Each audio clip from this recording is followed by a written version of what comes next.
जय माता दी दोस्तों, स्वागत है आप सभी का एक बार फिर से। माँ भगवती की कृपा आप और आपके परिवार पर सदा सर्वदा बनी रहे। दोस्तों, यदि आप अपनी लाइफ में नया कुछ सीखना चाहते हैं तो चैनल को सब्सक्राइब जरूर करिएगा।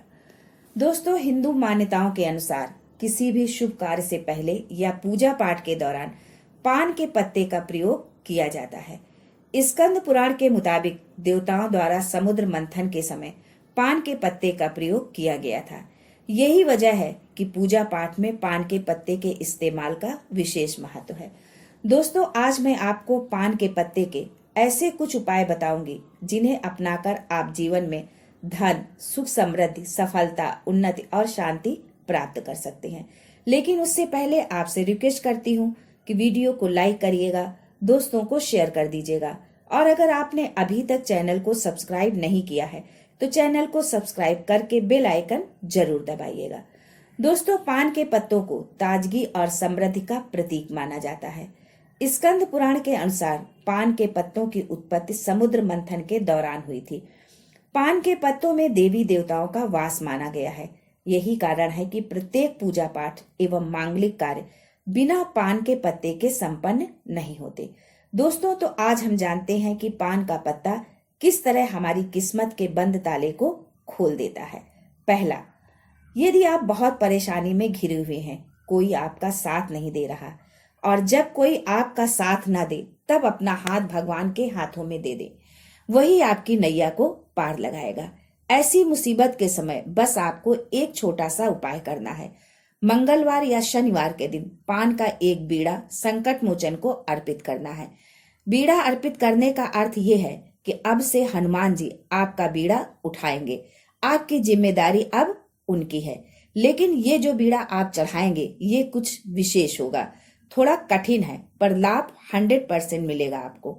तेल, बेसन और उड़द के आटे से हनुमान जी की मूर्ति की प्राण प्रतिष्ठा करें।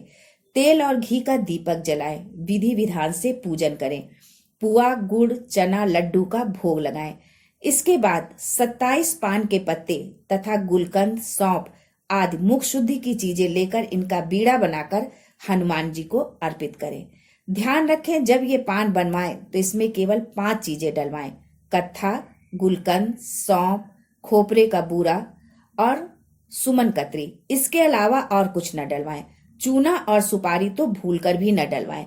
साथ ही ये पान हाथ धोकर साफ हाथों से बनाएं, तंबाकू का हाथ ना हो। विधि विधान से पूजन करने के बाद ये पान हनुमान जी को अर्पित कर दे और साथ ही प्रार्थना करते हुए कहें कि हे हनुमान जी, हे संकट मोचन, आपको ये मीठा रस भरा पान अर्पण कर रही हूँ या कर रहा हूँ। इस मीठे पान की तरह आप मेरा जीवन भी रसीला कर दीजिए, मिठास से भर दीजिए।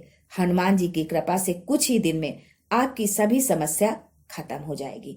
दूसरा उपाय, शायद ये बहुत कम लोग जानते होंगे कि पान खाने से पाप होता है, लेकिन वही तांबूल यदि आप दान करते हैं तो आपको समस्त पापों से छुटकारा मिल जाता है। तीसरा उपाय, यदि किसी को नजर लगी हो या किसी तरह की नकारात्मक शक्तियों का प्रभाव हो तो नजर लगे व्यक्ति को पान में गुलाब की 7 पंखुड़ियां रखकर खिला दे। नजर दोष समाप्त हो जाएगा, क्योंकि पान निगेटिविटी को दूर करने वाला होता है और सकारात्मक पॉजिटिविटी एनर्जी को बढ़ाने वाला माना जाता है। चौथा उपाय, दोस्तों, ये बहुत कम लोग जानते हैं कि भगवान भोलेनाथ को पान भी अर्पित किया जाता है। यदि आप भगवान शिव को विशेष पान अर्पित करते हैं तो आपकी हर तरह की मनोकामना पूर्ण होती है। इस विशेष पान में केवल कत्था, गुलकंद, सौंफ, खोपरे का भूरा और सुमन कतरी डाली हुई होती है। महादेव का पूजन कर नैवेद्य के पश्चात उनको ये विशेष पान अर्पित करें। नंबर 5, दोस्तों, यदि आपका किसी भी तरह का व्यवसाय है, छोटा या बड़ा जो भी है, यदि आपको ऐसा लगता है कि किसी ने तांत्रिक क्रिया करके आपकी दुकान बांध दी है तो आप शनिवार के दिन प्रातः 5 पीपल के पत्ते और 8 पान के साबुत डंडीदार पत्ते लेकर उन्हें एक ही धागे में पिरोकर दुकान में पूर्व की ओर बांध दें। ऐसा कम से कम आप 5 शनिवार करें। जो पुराने पत्ते हों उन्हें किसी नदी में प्रवाहित कर दें। आप देखेंगे कि इस छोटे से उपाय से आपकी दुकान दिन दूनी रात चौगनी चलेगी, आपकी बिक्री बढ़ती रहेगी। छठा उपाय, हर व्यक्ति चाहता है कि उसके घर परिवार पर उस पर ईश्वर की कृपा बनी रहे और इसके लिए वो हर तरह के जतन भी करता है। ईश्वर की कृपा आपके घर परिवार पर हो, इसके लिए ये छोटा सा उपाय जरूर करें। सुबह उठकर स्नान आदि से निवृत्त होकर देवालय या गणेश मंदिर में जाएं। मंदिर में जाकर मूर्ति के समक्ष एक पान के पत्ते पर सिंदूर में घी मिलाकर या कुमकुम से रंगे चावल से स्वास्तिक बनाएं। अब उस पर कलावे यानी मौली में एक सुपारी लपेटकर रख दें। इस सुपारी की विधि विधान से पूजा करें। विघ्न विनाशक आपके जीवन के संपूर्ण विघ्नों को दूर कर देंगे। ये सुपारी गणेश जी का स्वरूप मानी जाती है। मंदिर नहीं जा सकते तो ये उपाय आप घर पर भी कर सकते हैं। सातवां उपाय, यदि बहुत दिनों से आपका कोई काम रुका है, पूरा नहीं हो रहा है, तो इसके लिए आप रविवार को एक पान का पत्ता लेकर घर से बाहर निकलेंगे तो आपके रुके हुए सभी कार्य संपन्न होना शुरू हो जाएंगे। आठवां उपाय, ये टोटका विवाह हेतु है। यदि बार बार आपकी शादी टूट रही है, लड़का या लड़की वाले किसी न किसी कारण से रिश्ते से मना कर देते हैं, तो ये टोटका आपके लिए ही है। तांबूल यानी पान के पत्ते की जड़ को घिसकर तिलक लगाएं। ऐसा करने से विवाह हेतु देखने आए लोग आप पर मोहित हो जाएंगे और आपका संबंध पक्का हो जाएगा। नवा उपाय, चाहे कितना भी धन वैभव हो, पर सभी को सुख समृद्धि की चाहत होती है। सुख समृद्धि चिरकाल तक बनी रहे, इसके लिए घर के प्रत्येक सदस्य को राम मंदिर में दशहरे के दिन देशी घी में भिगोई हुई 2 लौंग, 1 बताशा और 1 पान का पत्ता अवश्य चढ़ाना चाहिए।